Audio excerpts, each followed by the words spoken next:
सहनाववतु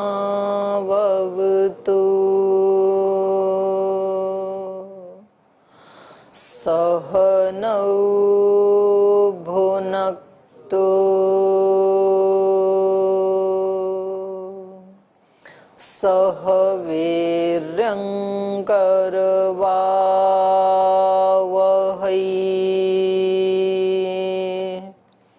तेजस्विनावधीतमस्तु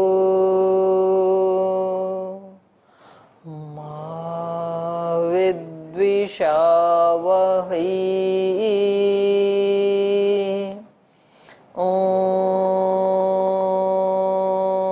शांति शांति शांति।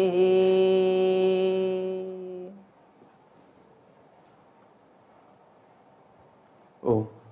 अथ तृतीयो विभूतिपादः।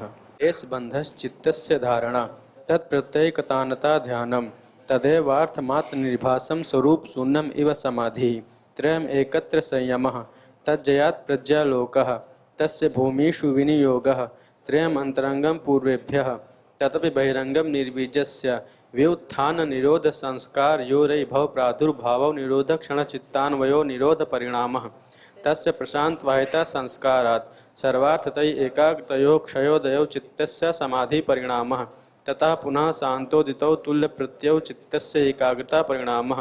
एतेन भूतेन्द्रियेषु धर्मलक्षणावस्थापरिणामः व्याख्यातः। देशधर्मानुपाती धर्मी क्रमान्त्यं परिणामत्ते हेतुः परिणामत्रय संयमा अतीता न गतजानम शब्दात् प्रत्ययानाम इतरेतराध्यासात् संकरस्तत्प्रविभाग संयमात् सर्वभूतरुत जानम संस्कार साक्षात्करणात् पूर्वजाति जानम प्रत्यस्य परचित्त जानम न च तत्सालम्बनं तस्य विषयीभूतत्वात् काय रूप संयमात् तद्ग्राह्यस्ते स्तंभे चक्षु प्रकाश संप्रयोगे अंतर्धानम सोपक्रमम निरूपक्रमम च कर्म तत्संयमात् अप्राण जानम अरिष्टेभ्यो वा मैत्र्यादिषु बलानि बलेष्वस्ति बलादीनि प्रवृत्त्या लोकन्यासा सूक्ष्मविता विप्रकृष्ट जानम भुवन जानम सूर्ये संयमात् चंद्रे तारा व्यूह जानम ध्रुवे तद्गति जानम नाभि चक्रे काय व्यूह जानम कंठकूपे क्षुत्पिपासा निवृत्ति कूर्मनाड्यम स्थैर्यम मूढ़ ज्योतिषी सिद्ध दर्शनम प्रातिभाद्वा सर्वम हृदय चित्त संवित प्रत्यय विशेषो भोगा परार्थत्वात् स्वार्थ संयमात् पुरुष जानम तथा प्रातिभ श्रावण वेदना आदर्श स्वाद्वार्ता जायन्ते ते समाध उपसर्ग व्युत्थाने सिद्धयः बंध कारण शैथिल्याच प्रचार संवेदनाच चित्तस्य पर शरीरावेशः उदान जय जल पंक कनक द्विसंग उत्क्रांतिश्च समान जय ज्वलनम श्रोत्राकाशयो संबंध संयमात् दिव्यम श्रोत्रम कायाकाशयो संबंध संयमात् लघुतूल समापत्तिश्च काशागमनम बहिर्कल्पिता वृत्तिर्महाविधेया तथा प्रकाशावर्णक्षया स्थूल स्वरूप सूक्ष्म अन्वयार्थवत्व संयमात् भूतजयः तत्वनिमादि प्रादुर्भायः काय संपद्धर मान विघातश्च रूपलावण्य बलव्रज सन्नत्वानि काय संपत् ग्रहण स्वरूप स्मृतान्वयार्थवत्व संयमात् इंद्रिय जयः ततो मनोजवित्तम विकरण भावा प्रधान जयश्च सत्पुरुषा अंतख्याति मात्र सर्वभावाधिष्ठातित्वं सर्वजातित्वं च तद्वैराग्य तपि दोष विजक्षय कैवल्यम स्थानुपनमत्र संगस्मया कर्णम पुनर्निष्ठ प्रसंगात क्षणत्रक्रमयो संयमात् विवेकजम जानम जाति लक्षण देशैरंत अन्वच्छेदास्तुल्यो सुता प्रतिपत्ति तारकम सर्विषम सर्वथा विषय क्रमम चेति विवेकजम जानम सत्यपुरुषयो शुद्धि साम्य कैवल्यम इति तृतीय विभूतिपादः। एक तो इनको थोड़ा सा आराम से बोलो भाई, है ना। जो तीसरा सूत्र है वो बोलना एक बार। तीसरा सूत्र तदेवार्थ मात्र निर्भासम स्वरूप शून्यम इव समाधि। ये निर्भासम होगा, निर्भाष्य होगा शब्द नहीं, इसमें तो मिसप्रिंट भी तो हो सकता है ना, निर्भाष्य होना चाहिए ना। तदेव अर्थमात्र निर्भाष्य स्वरूप शून्यम इव समाधि। इसको आज देख के आना है ना। अर्थमात्र का वो है ना, ये अर्थमात्र निर्भाष तो पुल्लिंग होना चाहिए। नहीं वो ठीक है, स्वरूप शून्यम एवं समाधि वो तो ठीक है। निर्भाष्य वाले में मुझे जो लगता है इसमें ये पुल्लिंग होना चाहिए, निर्भाष्य होना चाहिए, निर्भाषम नहीं होना चाहिए। और एक जो आपने बोला है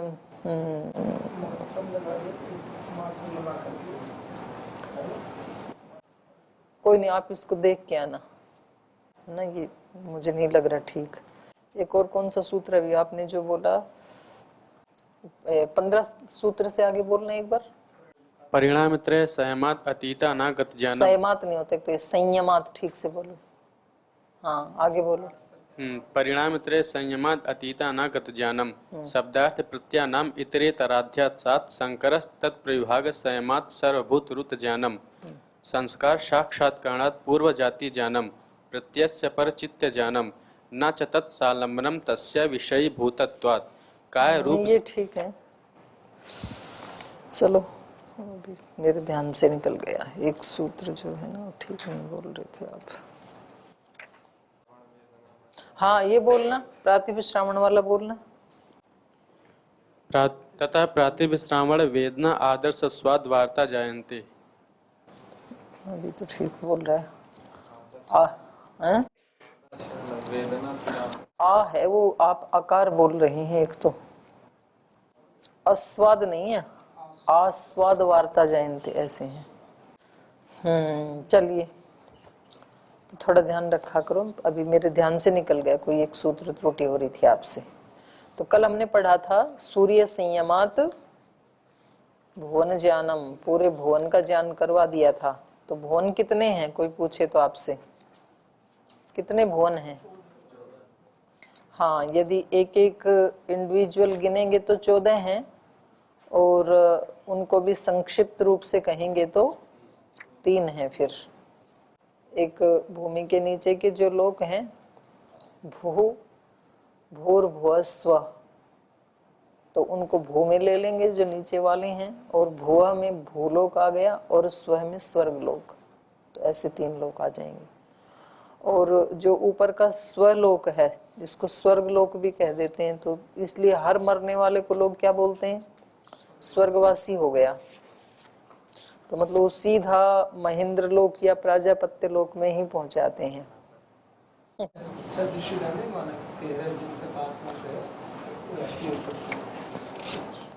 ना ना, मतलब हम उससे नीचे क्यों रखें अपने व्यक्ति को? अरे वहां तो भाई जाते हैं, देव पुरुष रहते हैं, वो तो देवों का है, मनुष्यों का तो है नहीं वो। तो जिसने देवत्व प्राप्त नहीं भी किया, उसको भी हम स्वर्ग लोकवासी ही बोलते हैं, अंतरिक्ष लोकवासी नहीं बोलते हम, या दोबारा भूलोकवासी होने के लिए गया ऐसा भी नहीं बोलते हैं, तो स्वर्ग लोकवासी ही बोलते हैं। तो इसका ये भी एक अभिप्राय है कि भाई वो हमारे को ना एक जिम्मेदारी दे रहे हैं कि मरने वाले, अब की बार यदि नहीं पहुंचा तो कोई बात नहीं, पर अगली बार वहां पर ही जाना है, आपको देव बनना है। उन लोग कम से कम धरती से तो उठो, मोक्ष को प्राप्त नहीं किया तो कोई बात नहीं, तो कम से कम पहले महेंद्र लोक को प्राप्त करो, फिर उसके बाद प्रजापत्य लोक को प्राप्त करो, फिर ब्रह्म लोक को प्राप्त करो, जनलोक, तपलोक, सत्यलोक, ओम जन ओम तप ओम सत्यम, ऐसे।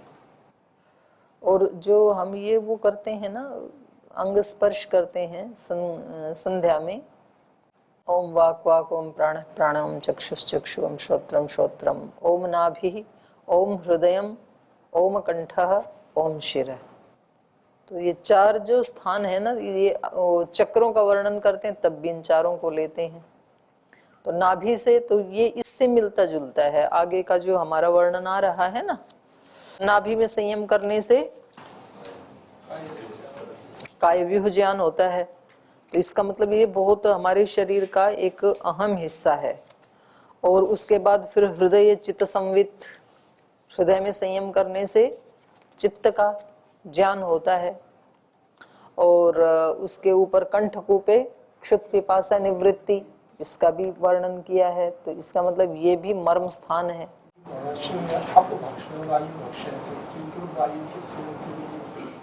हाँ, और फिर यहाँ का मूर्ध ज्योतिषी सिद्ध दर्शनम, तो इस स्थान को भी विशेष माना है यहाँ पर। और फिर ऊपर ब्रह्मरंध्र प्रातिभात्वा सर्वम, वो प्रतिभा उत्पन्न हो जाए तो ये चक्रों में भी यही चक्र हैं। मणिपुर को बहुत विशेष चक्र माना है वहां से। तो मुझे लगता है कि इससे लेकर के ही इन चक्रों का भी वो किया होगा, कल्पना की गई होगी। वैदिक ग्रंथों में अन्यत्र तो मिलते नहीं हैं ये, पर जो भी इन्होंने लिया है आयुर्वेद के ग्रंथों में या अन्य कुछ ग्रंथों में भी, तो यहाँ से ही उन्होंने नकल की है इनकी। तो ये जो स्थान है ये बड़े महत्वपूर्ण है, ऐसे मालूम पड़ता है।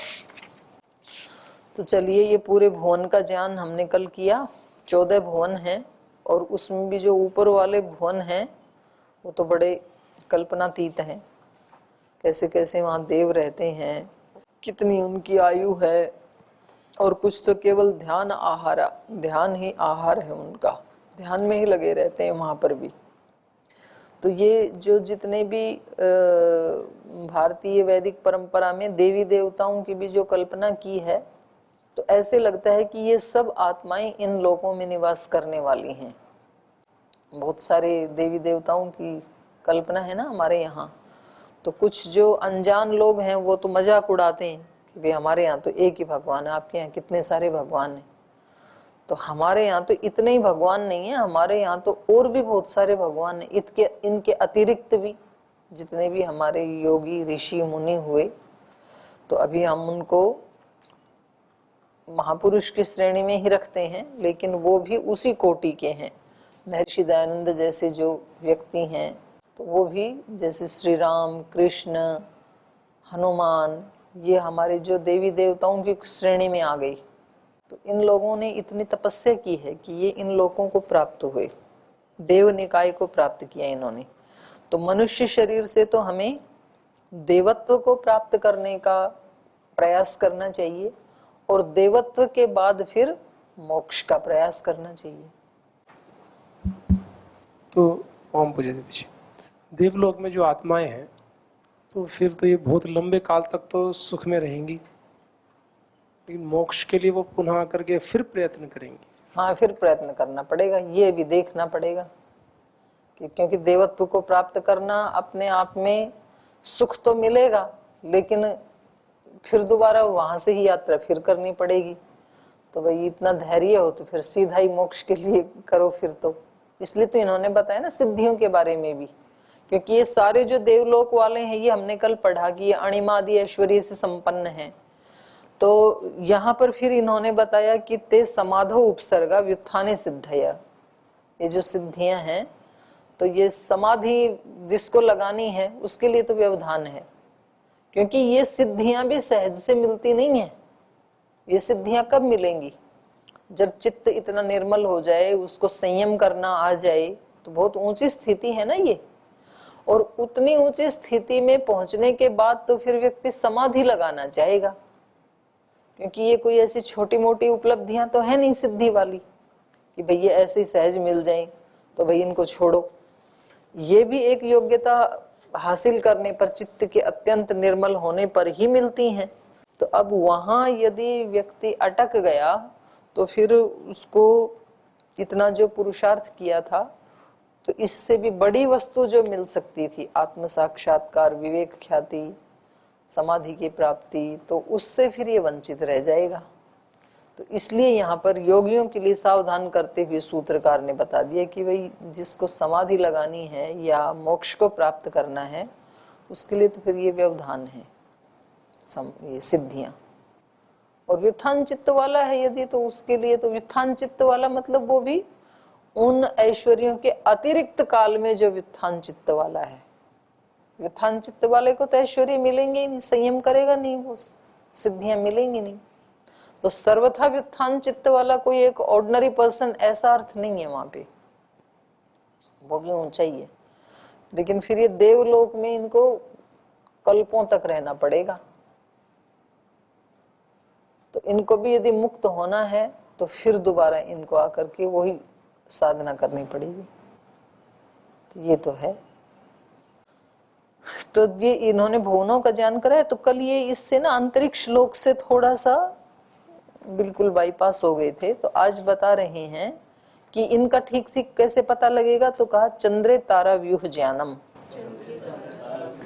तो संयमात की अनुवृत्ति आ रही है, चंद्रे संयमात, चंद्र में संयम करने से तारा गणों का जो व्यूहन है, क्योंकि उसमें भी कोई तो नियम है ही, व्यूहन तो है ही। ऐसे थोड़ी है कोई भी कहीं भी चला जाए, कहीं भी घूमता रहे, क्योंकि ये सब भ्रमण कर रहे हैं, तो ऐसे तो टकरा जाए आकाश में। तो उन सब के अपने अपने ऑर्बिट हैं, अपनी अपनी परिधि है उनकी, अपने अपने स्थान भी हैं, किस डायरेक्शन में घूमेंगे, तो वो सब तो सुनिश्चित है ना। तो ये कैसे पता लगे हमें? उनके व्यूहन का, गति का नहीं लगेगा पता, केवल इनके व्यूहन का पता लगेगा कि किसका स्थान कहाँ है। तो सबके अपने सुनिश्चित स्थान है। ऐसा नहीं है कि भाई वहां तो पूरा स्पेस है तो कोई कहीं भी अपना स्थान बना ले, ऐसा नहीं है। तो ऐसा तो फ्लाइट्स का ही नहीं होता है, उनके भी ऊपर वो मतलब ऐसे ही वो पथ बने हुए हैं। ऐसे तो है नहीं कि कोई कहीं से भी एरोप्लेन को ले जाए, खुला आकाश है अपना ही है, ऐसा नहीं है। तो उनके रास्ते बने हुए हैं, उसी रास्ते से जाती हैं वो। तो ऐसे ही इनका भी एक अपना व्यूहन है ग्रह नक्षत्र आदि का।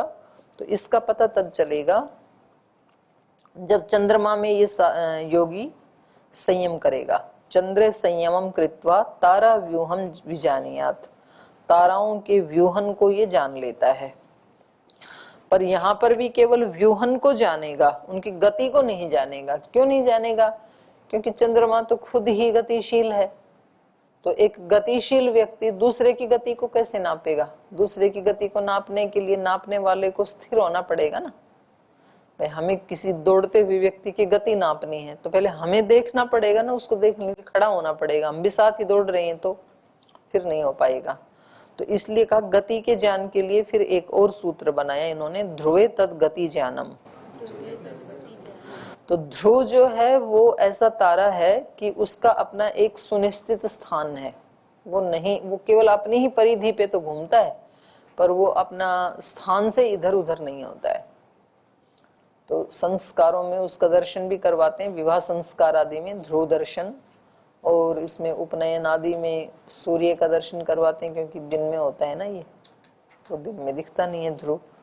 और सिंबॉलिक रूप से तो ध्रुव का भी नाम लेते हैं वहां पर भी कि भाई आप ध्रुव की तरह से अटल रहना, स्थिर रहना। ततो ध्रुवे संयमम कृत्वा, तो ये एक तरह से ये जो जितने भी ग्रह नक्षत्र तारामंडल आदि हैं उनका केंद्र बिंदु है ध्रुव, सेंटर में वो है। तो जैसे वो प्रकार को एक नोक को कहीं सेंटर में रख के फिर परिधि बनाई जाती है, तो अंतरिक्ष लोक में जो भी इनकी परिधि है तारामंडल की, उसकी जो गति इनकी जो मापनी है तो वो ध्रुव, एक डोरी ध्रुव के पास लगाई जाएगी, दूसरी फिर उनके पास लगाई जाएगी, ऐसे मापा जाएगा कि भाई इनका ये स्थान था व्यूहन की दृष्टि से, और यहाँ से कैसे कैसे इन्होंने गति की, कहाँ पहुंचे, तो ये इससे नापा जाता है। जैसे धरती का भी तो एक 0 माइल है, मालूम है आपको? धरती को कैसे नापेंगे? समुद्र तल से ये इतना ऊंचा है, इतना दूर है, ऐसे लिखा होता है ना। तो कहीं तो स्टार्टिंग पॉइंट होना चाहिए ना। तो वो महाराष्ट्र में है, नागपुर में एक स्थान, तो वहां पर लिखा हुआ है 0 माइल, वो स्टार्टिंग पॉइंट है। तो वहां से फिर नापी जाती है पूरे देश की दूरियां, कौन कितनी मील है। तो ऐसे ही यहाँ पर भी ततो ध्रुवे संयमम कृत्वा ताराणाम गतिम जानियात ऊर्ध्व विमानेषु कृत संयमः तानि जानियात।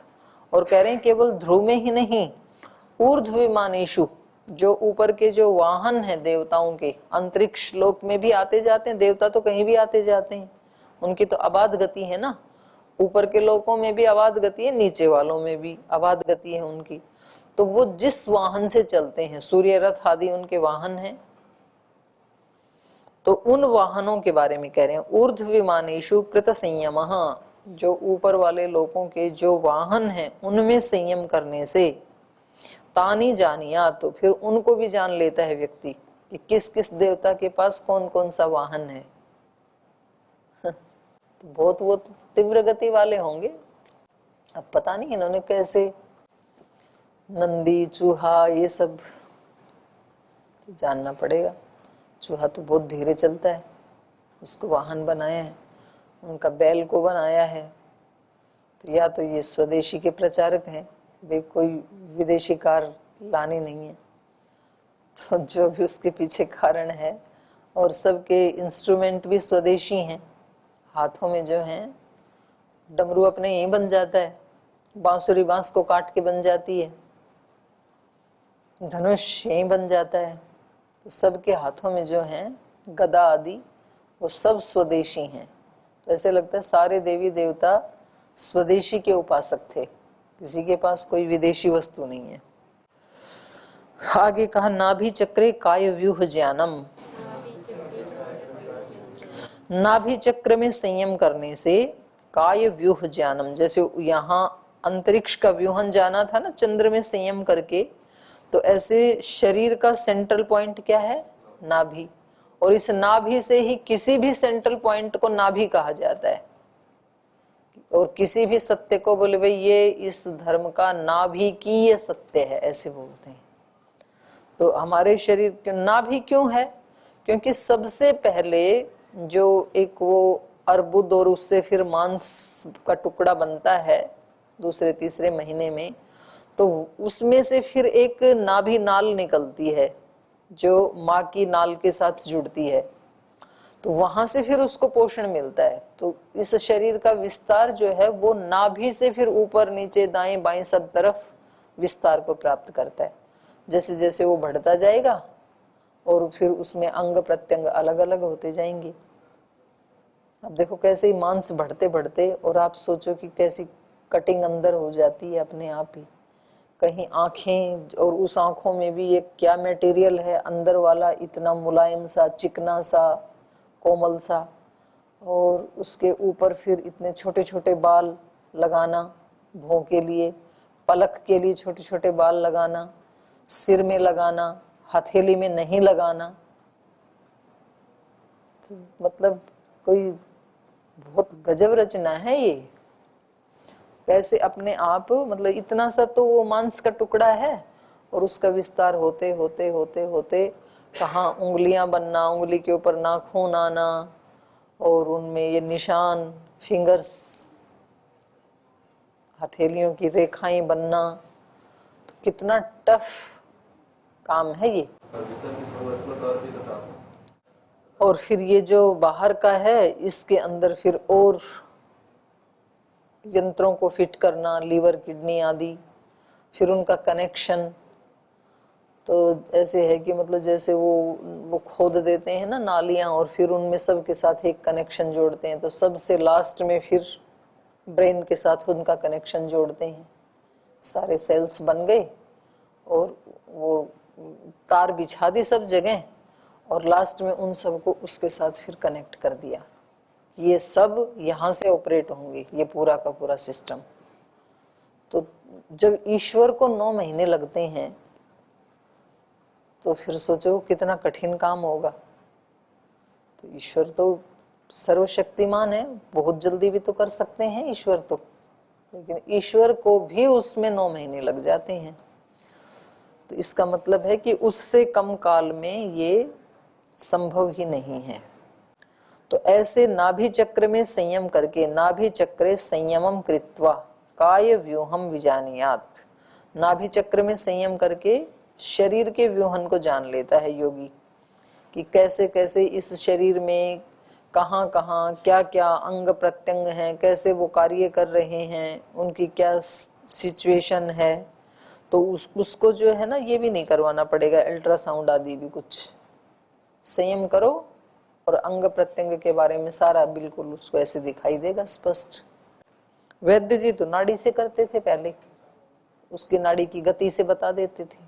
और ये योगी तो मतलब बहुत ही ज्यादा, इसको किसी मशीन की जरूरत नहीं है, अपने नाभि चक्र में संयम किया और सारा जान लेता है। तो वही कह रहे हैं, वात पित्त श्लेष्माणः त्रयो दोषाः सन्ति, शरीर में ये, क्योंकि किसी ने तो बताया होगा, तो कैसे बताया होगा कि ये शरीर कैसे चल रहा है, वात पित्त कफ से चल रहा है, श्लेष्मा से चल रहा है, तो किसी ने देखा होगा तब तो बताया होगा ना।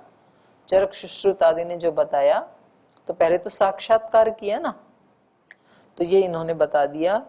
वात पित्त श्लेष्माणः त्रयो दोषाः सन्ति धातवः सप्त, और इस शरीर में 7 धातुएं हैं। त्वग, लोहित, मांस, स्नायु, अस्थि, मज्जा, शुक्राणी। तो ये 7 धातुएं हैं। पूर्वम पूर्वम एषाम बाह्याम इति एष विन्यास। और इनमें भी जो पूर्व पूर्व वाली है, पूर्वम पूर्वम एषाम बाह्यम, माने पर वाले से पूर्व वाली बाह्य है, स्थूल है, और उधर वाली बाहर की अपेक्षा सूक्ष्म है। जैसे त्वग लोहित है तो बाहर वाली बाह्यम इत्येष विन्यास, माने वो उसकी रक्त की दृष्टि से त्वग बाह्य है, और ऐसे ही मांस की दृष्टि से लोहित बाह्य है, और ऐसे स्नायु की दृष्टि से मांस बाह्य है, अस्थि की दृष्टि से स्नायु, और स्नायु में भी ये तो स्थूल स्नायु हो गई, और जो सूक्ष्म स्नायु हैं वो जो लाखों की संख्या वाला, तो योगी को तो वो भी पता लग जाता है। तो इस प्रकार से ये पूरे शरीर की संरचना को भी योगी जान लेता है। तो अब प्रश्न ये होता है कि ये योगी जानता क्या नहीं है। बाहर के सारे भुवन इसने जान लिए, अंदर की एक एक नस नाड़ी से लेकर के इसने जान लिया, सूक्ष्म और स्थूल सब अंग प्रत्यंग को जान लिया। तो इसलिए फिर भगवान के बाद दूसरा नंबर योगी का ही आता है। तस्माद योगी भवार्जुन है। तो योगी बनना सबसे श्रेष्ठ कार्य है, क्योंकि उससे फिर कुछ भी बचता ही नहीं है ना, वो सर्व ज्ञाता हो जाता है। ठीक है, तो अगला सूत्र फिर कल पढ़ेंगे। आज समय हो गया, यहीं विराम लेते हैं।